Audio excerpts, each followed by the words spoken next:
Hello guys, সুমিতার রান্নাঘরে স্বাগতম। আজকে আমি আরেকটা নতুন রেসিপি নিয়ে আসছি। তাহলে দেখেন আমার রেসিপিটি। যদি ভালো লাগে আমার চ্যানেলটা সাবস্ক্রাইব করে দেবেন আর লাইক কমেন্ট শেয়ার করে দেবেন।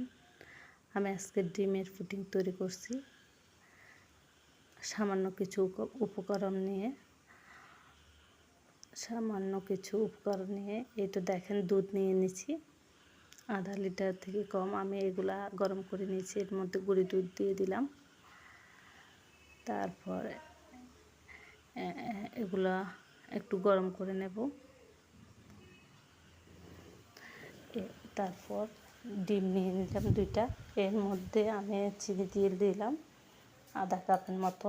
আপনারা এর থেকে বেশি চাইলেও বেশি পরিমাণ চিনি খান তাহলে চিনি দিয়ে দেবেন। আমি কম করে চিনি দিয়েছি দেখেন। তারপর আরও 2 চামচ অ্যাড করে দিলাম। চামচের মধ্যে দিলাম ভ্যানিলা এসেন্স। আমি ভালোভাবে মিশিয়ে নিয়েছি দেখেন, হ্যান্ড ব্লেন্ডার দিয়ে। তারপর এর মধ্যে দুধ আর দুধগুলো দিয়ে দিলাম। দুধ আর ডিমের মিশ্রণগুলো একসাথে করে নিলাম। তারপরে আমি চাটনির মধ্যে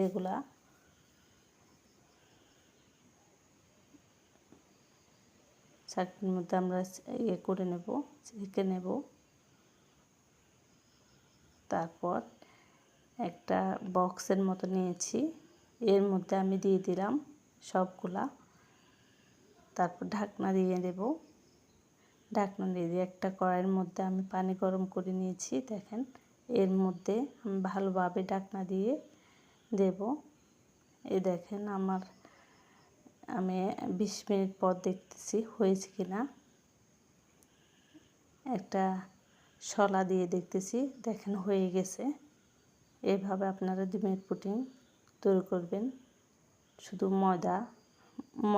এর মধ্যে ময়দা লাগে না, শুধু ডিম, দুধ, চিনি দিলেই হয়। দেখেন, আপনাদেরকে দেখাইতেছি আমি একটা ট্রের মধ্যে নিয়ে সামান্য উপকরণ দিয়ে এই ডিমের পুডিংটা আপনারা তৈরি করে দেখবেন, খুব ভালো লাগবে। আর আপনাদেরকে একটু কেটেও দেখাইতেছি কেমন হয়েছে। আর সবাই ভালো থাকবেন।